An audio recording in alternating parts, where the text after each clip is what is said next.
Sálvanos, Señor Dios nuestro, reúnenos de entre las naciones.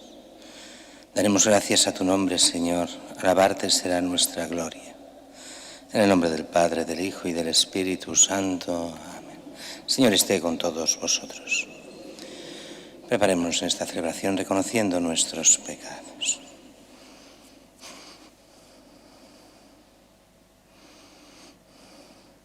Líbranos de todo mal, Señor, ten piedad. Sálvanos con tu poder, Cristo, ten piedad. Tú que eres el Santo de Dios, Señor, ten piedad. Dios Todopoderoso tenga misericordia de nosotros, perdone nuestros pecados y nos lleve a la vida eterna. Oremos. Señor Dios nuestro, concédenos adorarte con toda el alma y amar a todos los hombres con afecto espiritual. Por nuestro Señor Jesucristo, tu Hijo, que vive y reina contigo en la unidad del Espíritu Santo, y es Dios por los siglos de los siglos.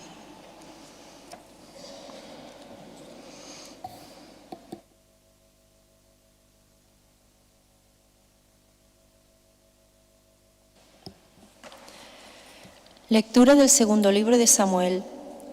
En aquellos días el rey David mandó a Joab, jefe del ejército que estaba a su lado: recorre todas las tribus de Israel, desde Dan a Beerseba, y haz el censo del pueblo para que sepa su número. Joab entregó al rey el número del censo del pueblo. Israel contaba con 800.000 guerreros que podían empuñar la espada, y Judá con 500.000 hombres. Pero después David sintió remordimiento por haber hecho el censo del pueblo y dijo al Señor: he pecado gravemente por lo que he hecho.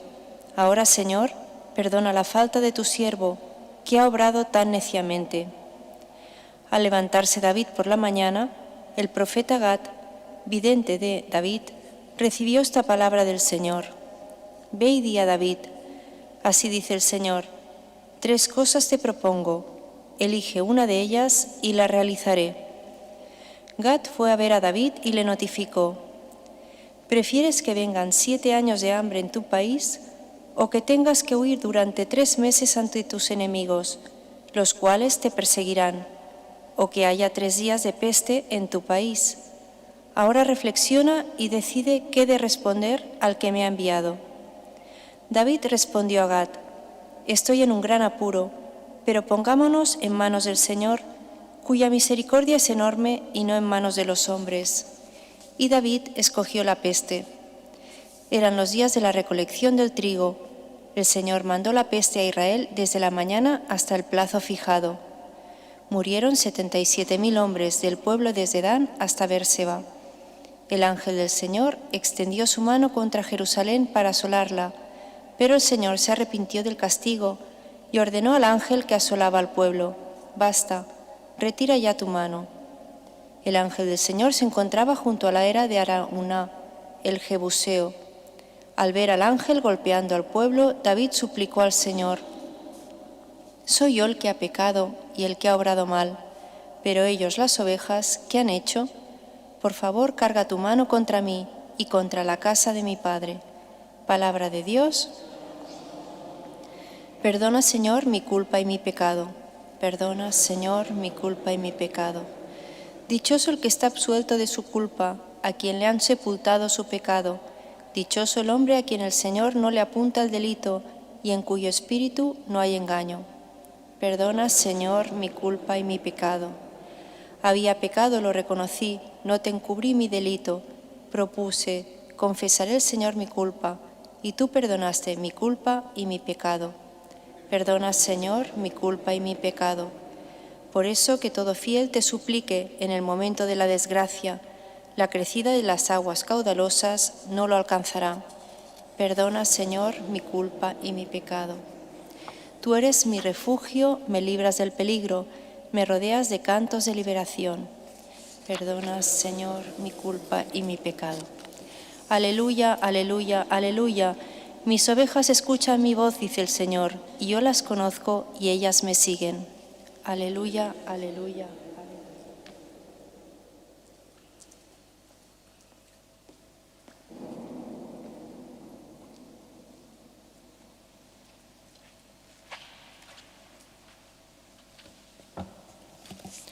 El Señor esté con vosotros. Lectura del Santo Evangelio según San Marcos. En aquel tiempo Jesús se dirigió a su ciudad y lo seguían sus discípulos. Cuando llegó el sábado empezó a enseñar en la sinagoga. La multitud que lo oía se preguntaba asombrada: ¿de dónde saca todo esto? ¿Qué sabiduría es esa que le ha sido dada? Y esos milagros que realizan sus manos, ¿no es este el carpintero, el hijo de María, hermano de Santiago y José, Judas y Simón? ¿Y sus hermanas no viven aquí con nosotros? Y se escandalizaban a cuenta de él. Les decía: no desprecian a un profeta más que en su tierra, entre sus parientes y en su casa. No pudo hacer allí ningún milagro, solo curó a algunos enfermos imponiéndoles las manos. Y se admiraba de su falta de fe. Y recorría los pueblos de alrededor enseñando. Palabra del Señor.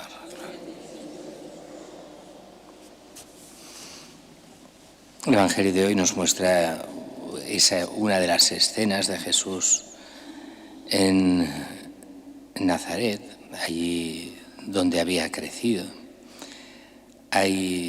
Dicen los especialistas que entre los evangelios en realidad se pueden encontrar, aunque parezca que solo sea una vez la que va a Nazaret por varias características que estudian los especialistas, dicen que seguramente fue 3 veces al menos, y que se mezclan a veces unas cosas con otras por afán de brevedad en los evangelios. El caso es que aquí Jesús va a su ciudad, en este caso en Marcos. Empieza a hablar en la sinagoga y la gente se sorprende, conocen a Jesús.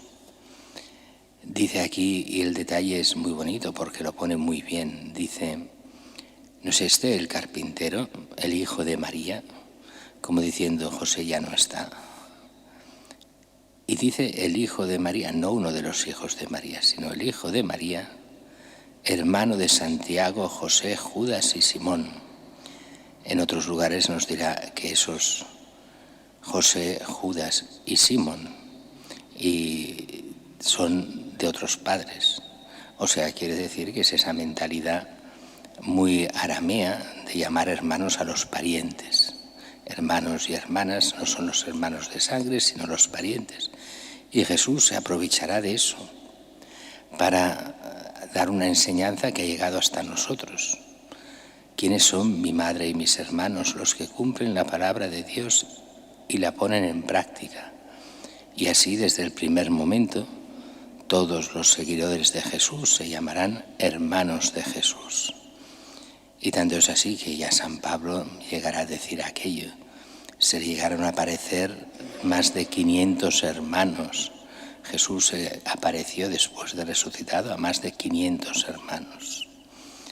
Hijos de María, evidentemente no, sino hermanos en la fe, lo que para nosotros es normal. Pero en la palabra original, en griego clásico, sería solo hermano de sangre. Pero es en esa mentalidad hermano en la fe, que proviene de esa forma aramea de los hermanos, los parientes de Jesús.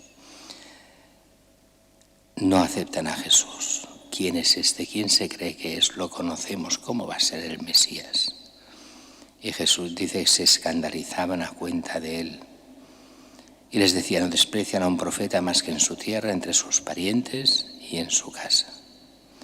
Y no hizo allí ningún milagro, solo curó a algunos enfermos imponiéndoles las manos, y se admiraba de su falta de fe. Jesús ya ha hecho de todo, ha resucitado muertos hasta aquí, ha curado enfermos, ha hablado con autoridad, tiene poder sobre los vientos, sobre el mar, perdona los pecados, pero no se lo creen en su casa, en su pueblo, en medio de los suyos. Y eso pues nos recuerda mucho lo que pasa en nuestro país, un país que antaño fue cristiano y que ya han dejado de creer en Cristo. Era su casa y no lo reciben. Todo eso que ya estaba profetizado desde aquel primer capítulo de Juan, vino a los suyos y los suyos no le acogieron. Y viene a nosotros y los que fuimos suyos no le acogimos. pero dejemos, aquí habría muchísimo que decir, pero vayamos solo un momento a la primera lectura. Es esa lectura donde David manda a Joab, el jefe del ejército, a hacer el censo del pueblo. Y resulta que esto lo considera el Señor un pecado gravísimo, hacer el censo del pueblo. Para nosotros eso hoy parecería absurdo. ¿Cómo que un pecado? Si hoy tenemos estadísticas, bueno, tenemos el Estado, tiene estadísticas de todo, de lo que hacemos, de lo que dejamos de hacer. Hoy en día, bueno, todo el mundo que ya está en Internet, los cookies nos controlan absolutamente todo lo que hacemos y dejamos de hacer, y hay estadística para todo. Bueno, pues pecado grave el censo, gravísimo. El censo de Israel, porque nos hemos de meter en la mentalidad del momento y en la mentalidad de la época, aunque después podemos ver que puede aplicarse a nosotros. ¿Para qué se hace el censo? Para saber cuántos hombres de guerra puede disponer David. O sea, para organizar guerras, solo para eso. Y ahí viene el gran problema de David, que Dios le avisará más de una vez y no le dejará hacer el templo porque es un sanguinario. Entre sus pecados múltiples está el derramar demasiada sangre, el de disfrutar con la guerra, y eso no está bien, para nada. De alguna forma, aquí lo que el Señor pide es: tú fíate de mí, lo importante no es cuántos hombres tengas, ¿qué importa la cantidad que tengas? Siempre habrá quien tendrá más que tú.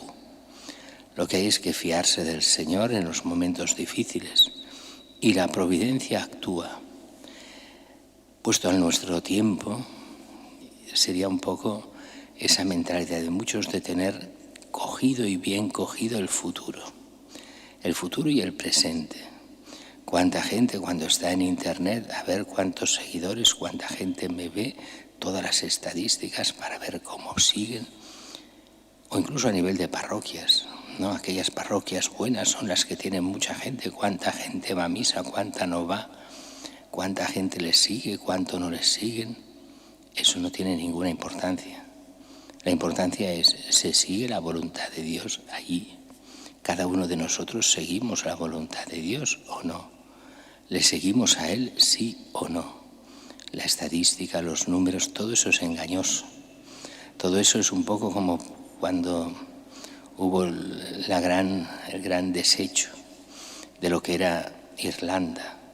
Se decía que Irlanda era católica. Los que iban allí ya veían que no era católica, pero todo el mundo la veía como la gran Irlanda católica.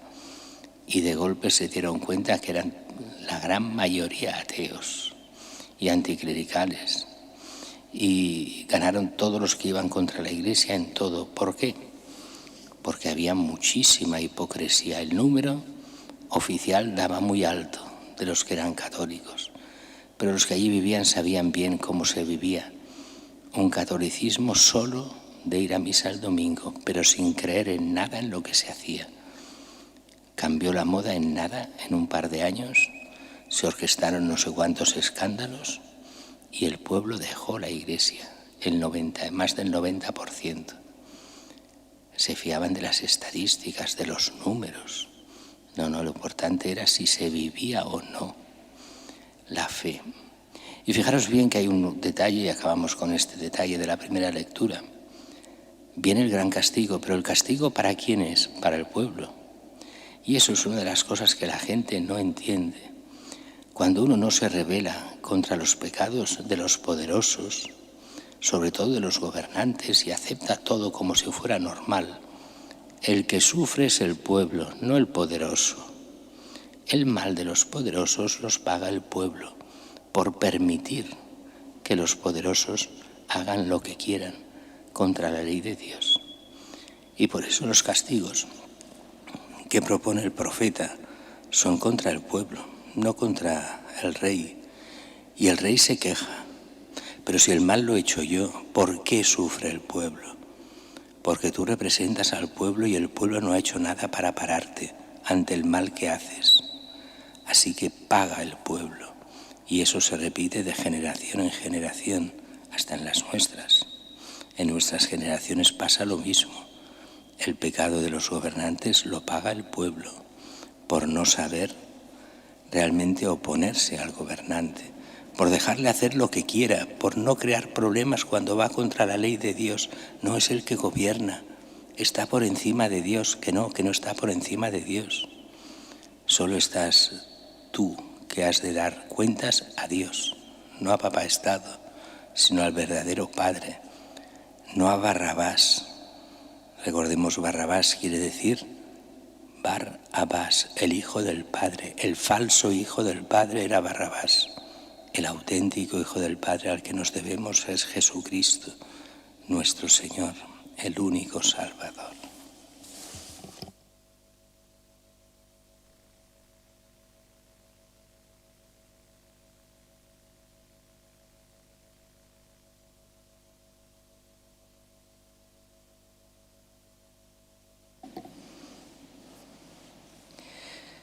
Imploremos la piedad de Dios Padre Todopoderoso, pidámosle que escuche nuestra oración.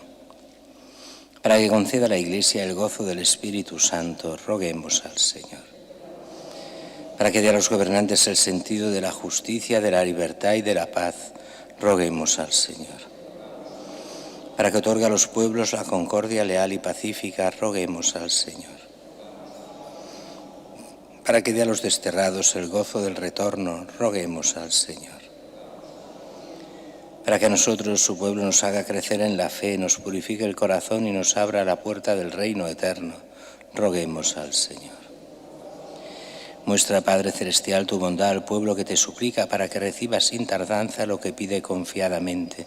Te lo pedimos por Jesucristo nuestro Señor.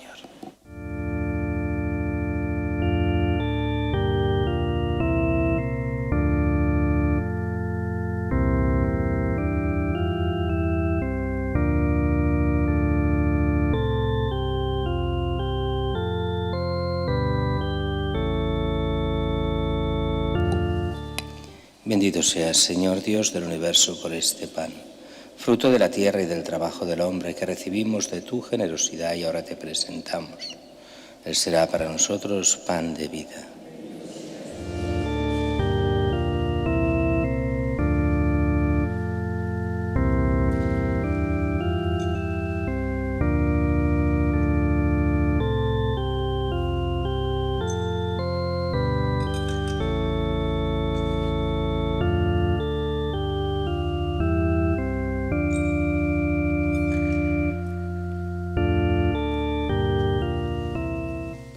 Bendito seas, Señor Dios del universo, por este vino, fruto de la vid y del trabajo del hombre, que recibimos de tu generosidad y ahora te presentamos. Él será para nosotros bebida de salvación.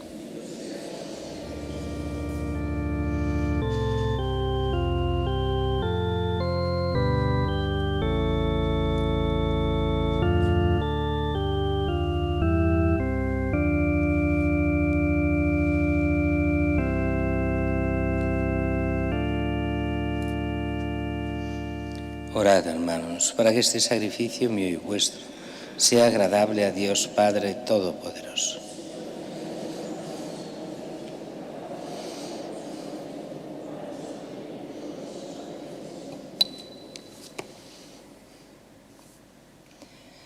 Presentamos, Señor, estas ofrendas en tu altar como signo de nuestro reconocimiento. Concédenos a aceptarlas con bondad, transformarlas en sacramento de nuestra redención. Por Jesucristo nuestro Señor. Señor, esté con vosotros. Levantemos el corazón. Demos gracias al Señor nuestro Dios. En verdad es justo y necesario, es nuestro deber y salvación, darte gracias, Padre Santo, siempre y en todo lugar, por Jesucristo, tu Hijo amado. Por Él, que es tu palabra, hiciste todas las cosas. Tú nos lo enviaste para que, hecho hombre por obra del Espíritu Santo y nacido de María la Virgen, fuera nuestro Salvador y Redentor. Él, en cumplimiento de tu voluntad para destruir la muerte y manifestar la resurrección, extendió sus brazos en la cruz, así adquirió para ti un pueblo santo. Por eso, con los ángeles y con todos los santos proclamamos tu gloria, diciendo a una sola voz: Santo, santo, santo es el Señor, Dios del universo. Llenos están el cielo y la tierra de tu gloria. Hosana en el cielo. Bendito el que viene en nombre del Señor. Hosana en el cielo. Santo eres en verdad, Señor, fuente de toda santidad. Por eso te pedimos que santifiques estos dones con la efusión de tu Espíritu, de manera que se conviertan para nosotros en el cuerpo y la sangre de Jesucristo nuestro Señor, el cual, cuando iba a ser entregado a su pasión voluntariamente aceptada, tomó pan, dándote gracias lo partió y lo dio a sus discípulos diciendo: tomad y comed todos de él, porque esto es mi cuerpo, que será entregado por vosotros.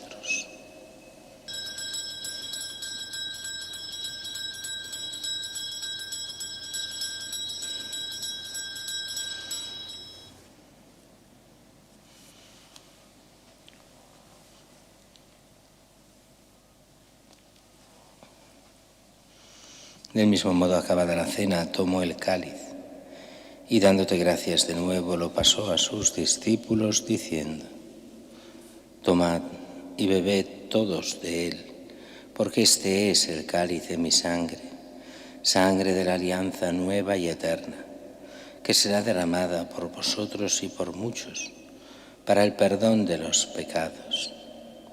Haced esto en conmemoración mía.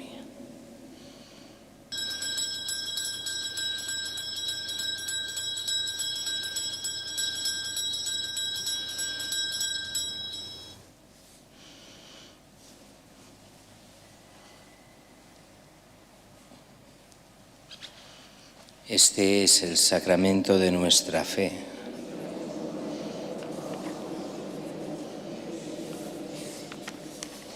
Así pues, Padre, al celebrar ahora el memorial de la muerte y resurrección de tu Hijo, te ofrecemos el pan de vida y el cáliz de salvación y te damos gracias, porque nos haces dignos de servirte en tu presencia.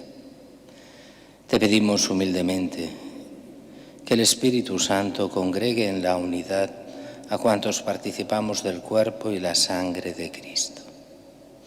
Acuérdate, Señor, de tu Iglesia extendida por toda la tierra, y con el Papa León, con nuestro obispo Juan José y todos los pastores que cuidan de tu pueblo, llévala a su perfección por la caridad.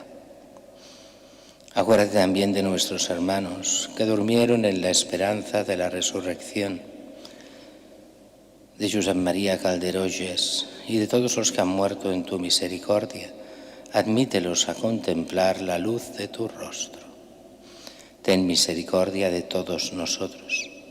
Y así, con María la Virgen, Madre de Dios, su esposo San José, los apóstoles, Santa Teresita y cuantos vivieron en tu amistad a través de los tiempos, merezcamos por tu Hijo Jesucristo compartir la vida eterna y cantar tus alabanzas.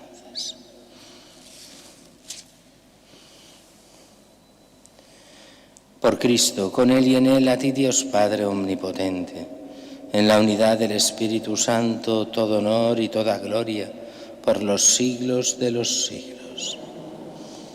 Y fieles a la recomendación del Salvador, siguiendo su divina enseñanza, nos atrevemos a decir: Padre nuestro, que estás en el cielo, santificado sea tu nombre. Venga a nosotros tu reino. Hágase tu voluntad en la tierra como en el cielo.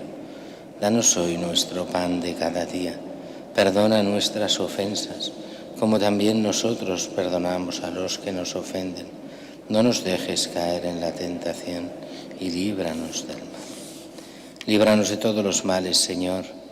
Concédenos la paz en nuestros días, para que, ayudados por tu misericordia, vivamos siempre libres de pecado y protegidos de toda perturbación, mientras esperamos la gloriosa venida de nuestro Salvador Jesucristo. Señor Jesucristo, que dijiste a tus apóstoles: la paz os dejo, mi paz os doy.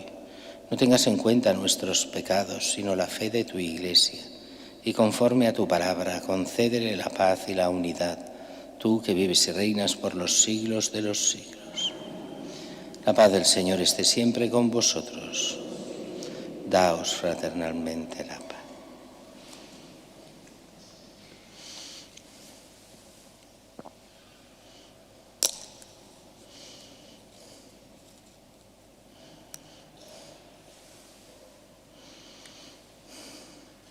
Cordero de Dios, que quitas el pecado.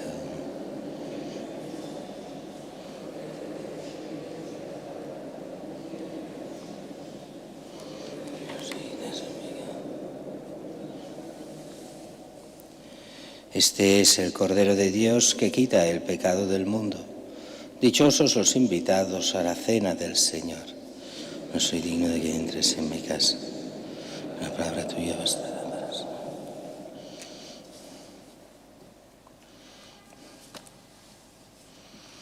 Bienaventurados los pobres en el espíritu, de ellos es el reino de los cielos. Bienaventurados los mansos, ellos heredarán la tierra.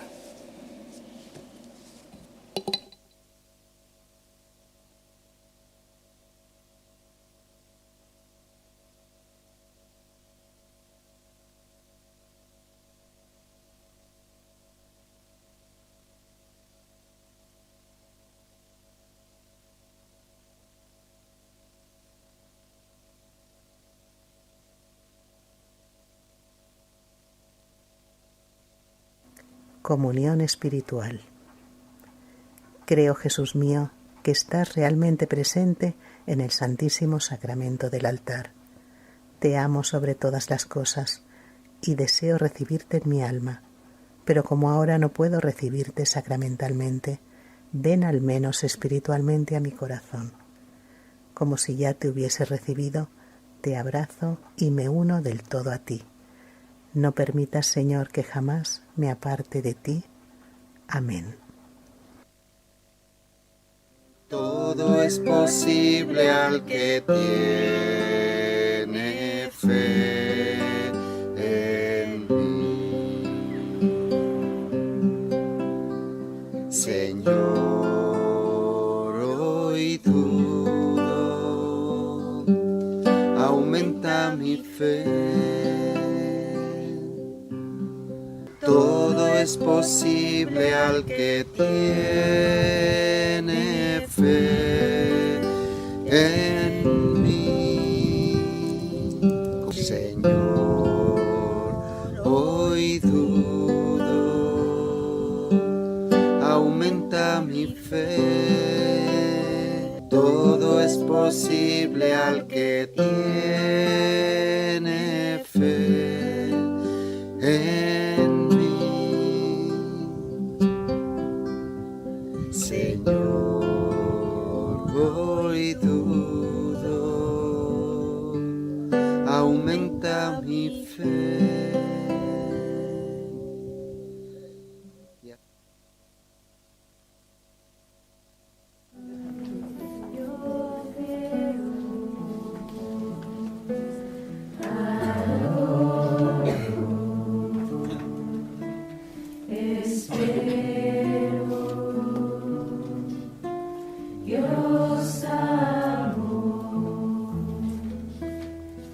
Yo creo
Oremos. Alimentados por estos dones de nuestra redención, te suplicamos, Señor, que con este auxilio de salvación eterna crezca continuamente la fe verdadera. Por Jesucristo nuestro Señor. Señor, esté con vosotros. Os bendiga Dios Todopoderoso, Padre, Hijo y Espíritu Santo. En nombre del Señor podéis ir en paz.